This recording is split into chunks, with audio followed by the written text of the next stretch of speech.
Today we're back on the Am I the A-hole subreddit, and it's going to be an absolute adventure as it is every single time. Probably going to be horrifying and concerning, but also a great time. The two polar opposites, you know. It's going to be horrifying, but it's also going to be super fun. And yeah guys, thank you for all your support. It means so much to me. I've done nothing so far today. I just bought myself an Xbox, so I've been playing that non-stop. And midway into a game, I'm like, you know what? It's Am I the A-hole time. Enjoy guys.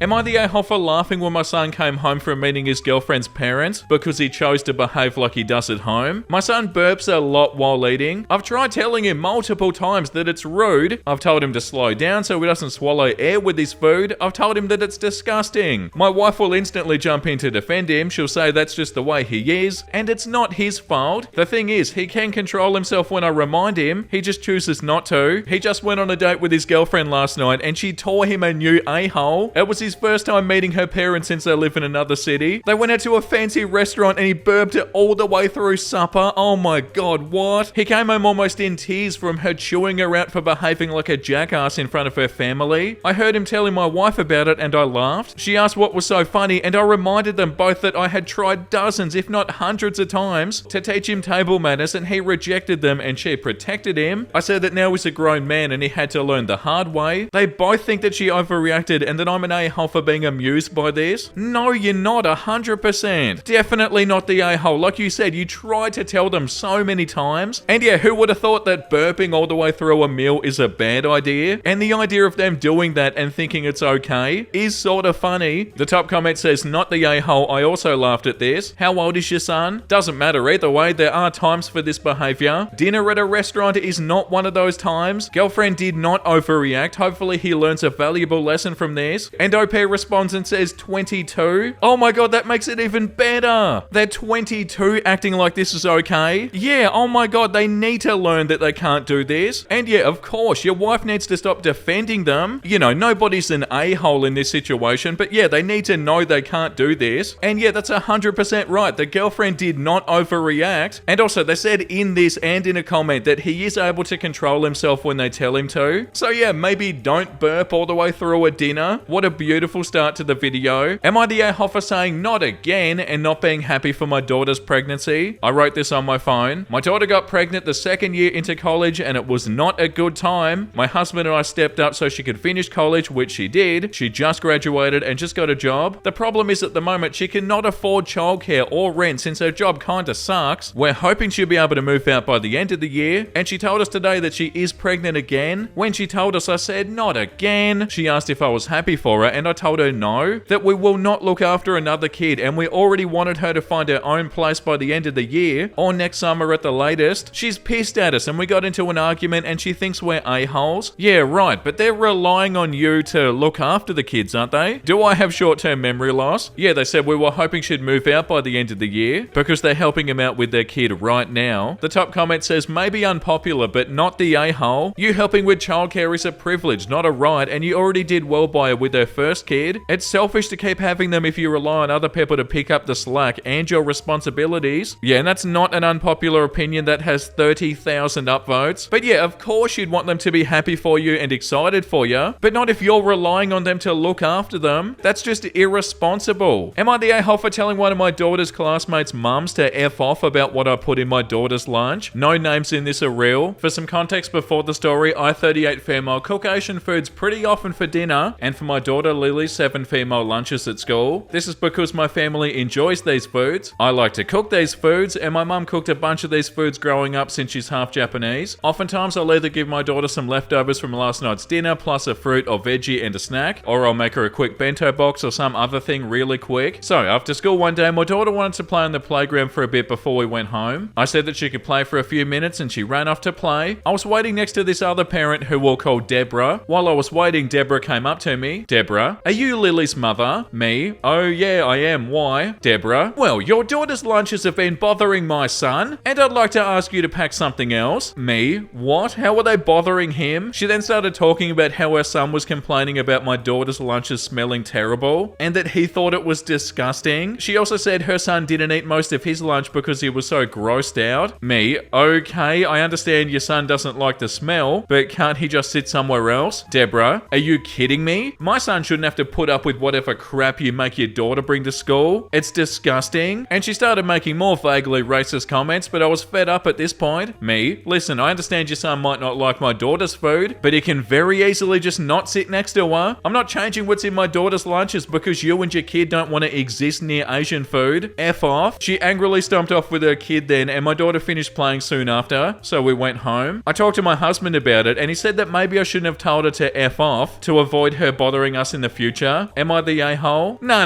let's not go too far. Yeah, like the top comment says, F off was the nicest thing you could have said to her, not the a-hole. Yeah, I don't think you could be any less the a-hole. Like, how dare they come up to you and say stuff like this? That's so entitled and awful and rude, and also racist by the sound of it. Yeah, hugely not the a-hole. Am I the a-hole for not having much of a reaction to my daughter coming out and introducing us to her partner? My daughter's 23 and she requested dinner with us because she had some important stuff to tell us being my wife and I. She introduced us and came out. My wife was emotional, gave her a big hug and told her how proud she was. I, on the other hand, didn't react to her coming out. I honestly didn't care about that part. I was honest, her partner was cool and she was very interesting. My wife told me I was rude for ignoring our daughter's announcement. I told my wife that I don't care who she's attracted to, all I care about is that she's happy. I tried to explain that I don't care about this stuff, people like who they like and I don't need labels for it. Love is love. She said that my view is slightly homophobic because it shows that I'm not acknowledging a different view. I don't see it in that way. Am I the a-hole? Should I apologize to my daughter and her partner? Edit for added context. I didn't treat her situation as any different from her brother's. I took the time to get to know the person they're with. My wife feels I should have treated it differently because they're different situations and ignoring the fact doesn't help. Update. Thank you for the input. Everybody's right. I should have just asked my daughter. I'll see if she's free tomorrow for some coffee and I'll have a chat with her. I'm sure my wife's words just got to me, but only one way to find out, right? Thanks again. Update. Since it's always bothered me when people would ghost on threads without giving updates. Didn't have much time with my daughter. She had a prior engagement, but we had some coffee. We spoke about the evening. As I suspected, she didn't have an issue with it. And she also felt it was self-explanatory when she introduced her girlfriend. She corrected me since I said partner. They view each other as girlfriend and girlfriend. The coming out was more so her girlfriend's idea, and my daughter said she was going to reach out because while she had no issues with my reaction, her girlfriend thought it was a bit weird how I kind of brushed off the response and treated the situation as if they were a straight couple. My daughter didn't try to explain that it's just the person that I am, explained how she preferred my non-reaction versus making it a big deal, and she told the story about how she came to me first when she had her first period because she knew that my wife would make a huge fuss over simple biology. I told her I made an Am I the A-hole post and we laughed over some of the comments. We're going to arrange another date and time, and this time we'll have a more special event for the sake of her girlfriend, since she did feel slightly offended by being treated as if they were a straight couple. My daughter had no issues overall, but I will correct course. She was slightly disappointed I didn't make a dad joke about her coming out. I did express that my love for her would never change, and I told her I hope she didn't wait so long because she thought I'd think differently. She just told me I never told you because it was not important to her. She knew I wouldn't care either way. I doubt I'll add more updates after this. I might check in every so often. I do appreciate all the varied viewpoints, and please understand it was not my intention to marginalize the hardships that LGBTQA+ face in this world. I know it may be a selfish and self-centered view, but I simply treat others how I wish and want to be treated. I hope everyone has a wonderful week. Yeah, definitely not the a-hole. Definitely disagree with their wife thinking it's homophobic. Yeah, the top comment. Not the a-hole. I'll never understand what's homophobic about people treating gay children exactly the same as they treat straight children. Isn't that the ideal that we're striving for? Yeah, definitely not the a-hole. It sounds like you could have been a little bit more excited for them, but that's about it. And the updates they posted sounded really good as well. So they're making sure everything's okay, and they definitely care. The next one is called, Am I the a-hole for telling my daughter that she's a disappointment? I have two daughters, 23 female and 20 female. They're both so beautiful and smart. I really love them both. I always wanted them to be strong and independent women who could stand on their own feet, and I tried to raise them that way. They were both interested in volleyball. I always supported their interest. My youngest is still playing in a team and also studying at a good university. She's really hardworking, and even if she doesn't succeed in playing professional volleyball, she'll definitely have a good job. My older daughter quit both sports and school when she got pregnant at the age of 18. When she first told us that she was pregnant, I was very upset, and I advised her to have an abortion because having a child at such a young age would completely disrupt her life. She didn't want to have an abortion, and my wife supported her decision. To be honest, I was very insistent on her having one at the time, but when I saw that she remained determined, I dropped the issue and I supported her fully, even though I didn't want to. She got married fast with the baby's father and then decided to stay at home and take care of her her child and her husband started to work. I never wanted my daughter to be financially dependent on her husband, but I never voiced it either. But of course, my daughter knows that I'm bothered by this. Yesterday we were having dinner with my daughters and my wife. My wife and daughter started talking about being a mother. My wife told her that even though I wanted her to have an abortion, I love my grandson very much now. My daughter asked me if that was so, and I said, of course, I love him. I really love my grandson, but my daughter knew that I was bothered by her situation, so it didn't sound sincere at all. My daughter said I could give an honest answer. I told her that I really love my grandson, but that I was disappointed that she became a mother at such an early age, had left school and her job and was now dependent on a man. She didn't argue with me, but the rest of the night was a bit tense. At the end of the night, she went home and my wife started a fight over what I said. I told her that she was the one who wanted an honest answer, but my wife is sure that I'm an a-hole. My younger one agrees with me, but says I was rude to say it out loud. Edit, I'm not sorry that my daughter doesn't live the life I want. I'm sorry that she lives dependent on another person, and I can't say that their marriage is going very well. They chose the sport they wanted to be interested in, the university they wanted to go to, or their hobbies, etc. I didn't force any of them. All I wanted was for them to be self-sufficient. I also told my daughter that I'd pay for a babysitter if she wanted to go back to school or get a job. Yeah, she's only 23 years old and could still have a career, but she's not doing that. Edit number 3. Since yesterday, I've received many comments about what a good father I am and what a terrible father I am. It's okay. In the second edit, I posted it in the comments. I said I'd apologize to my daughter, which I did. It was a long conversation, but I don't have the time today, so I can't go into detail. Also, no matter how much I go into detail, some people here seem to be very interested in making things up, so it'll be a wasted effort. In short, I apologized and I explained to her that I'm more worried than disappointed. Thankfully, she understood. I reminded her again that I love her and I'll always be there for her. Also, my suspicions about their marriage turned out to be correct. They don't have a good marriage. Her husband has suggested therapy, but she doubts it'll work. This time I didn't tell her what to do. I told her that I'd support her in whatever she does. I told her that if she wants to go back to school or work, my offer of babysitter still stands, and if she wants more from me, I'll always do it. So I'm still the best father ever. Love heart. The top comment says, I'm going to give you some serious advice and I hope you listen to it, OP. I'm the daughter in this situation. I got pregnant when I was 16. Was it a great idea? Absolutely not, but once the decision was made, it was done. Well, my mum was exactly like you, consistently bringing up things like how she thought my life would be different. She was disappointed I became such a young mother. She had such bigger plans for me. It's such a shame I didn't listen to her when she told me to abort, etc, etc, for years. Well, guess what? Now I'm 37, I'm happy and successful, and my daughter is 21 now, and one of the best people literally on this planet. But guess who I haven't spoken to in 4 years because I got so tired of listening to the crap over the years? That's right, my mum. If you value your relationship with your daughter and grandson, it's time to let go of the dreams you had for her life and focus on being a supportive and kind part of the life that she has now. And OP responds and says thank you. Yeah, wow, this has been a wild episode. This one's all over the place too. There are so many a-hole comments and so many not the a-hole comments. Like this comment, I was prepared to call you an a-hole from the title, but after reading what you have to say, I'm going not the a-hole. As a parent, we all have dreams for our children. We want to see them do better than us and to have it all, and it can sometimes be difficult to accept when we see them falling short of that perfect life that we've pictured. You would only be the a-hole if you treated your child and grandchild differently because of it, refused to drop it, or in any way did not accept the choices made by your child, who does have the right to want something different. It doesn't seem to me that that's the case here. Your daughter was unsatisfied with your initial statement about loving your grandson and pushed for clarification. She then went on to assure you that being honest was okay, so you were honest. You didn't call her a failure or a disappointment. You spoke of your feelings in what I would consider to be a non-judgmental manner after being pushed for it and assured that it was okay. While you're not entitled to push your choices and values onto your adult daughter, you are entitled to your feelings about those choices. Am I the a-hole for forcing my brother to buy me a new engagement ring? I'm 26 male proposing to my girlfriend 24 female on our 4th anniversary, September 30th. I've been planning this for about a month and I picked the ring a couple of weeks ago. The one I got was on sale, so I managed to get it at a surprisingly low price. Last weekend, I told my brother, 33 male, about my plans and I showed him the ring. He informed me that he was proposing to his girlfriend 29 female as well. The next day, my brother came to my apartment while my girlfriend was out. He asked me if he could borrow my ring to propose to his girlfriend. What? I thought he was joking at first, but no. His plan was to propose to his girlfriend, explain that he was using my ring as a placeholder, and then take her to pick her own ring later. His reasoning was that he didn't want to spend too much money right away in case she didn't say yes. I'd never heard of placeholder rings, so I said no, and the conversation moved on. On Tuesday, he proposed to his girlfriend with my ring. He'd taken it before leaving my apartment. I got distracted at work and I didn't notice it was gone until his fiance sent a picture of herself wearing the ring to our family group chat. Okay, so this one is obviously not the a-hole already. I called him to ask about the ring and he immediately apologized and said he'd keep his promise and give it back to me. But at this point, my girlfriend had seen it and his fiance had posted about it on social media. Oh, what? So it was pointless for me to propose using the same ring? We fought about it, and Wally confessed that while he told his fiance the ring was a placeholder, he didn't tell her where he'd gotten it from. I felt more angry and betrayed about him going behind my back and taking the ring after I said no than the fact that he actually stole it. I also know his fiance enough to know that she wouldn't like to learn that her engagement ring had been stolen from me, so I told my brother that I'd tell her the truth if he didn't buy me a new engagement ring. He fought against it for a few hours but finally gave up and agreed. We went to a different jewelry store yesterday and I picked a new ring. I managed to stay in the price range, but the new one was still $100 more expensive. My brother bought the ring but is still accusing me of being inconsiderate and childish. He's insistent that he could have given me the ring back had I given him the opportunity, and I didn't need to threaten him to spend so much money on me. He's now refusing to talk to me. Oh my god, the audacity. I don't know how to feel about this anymore. I'd usually talk to my brother about these sorts of things, and it's surreal that he's the one that I'm fighting. I can't tell my fiance, obviously, and many of our friends overlap. The only other person who knows about this is our mum, who's divided. How? She thinks what my brother did was wrong and I'm right to be pissed at him, but I didn't have to stoop as low as I did by threatening his relationship. Am I the a-hole? God, no, you're not the a-hole, and I know this is going to be the last post of the episode.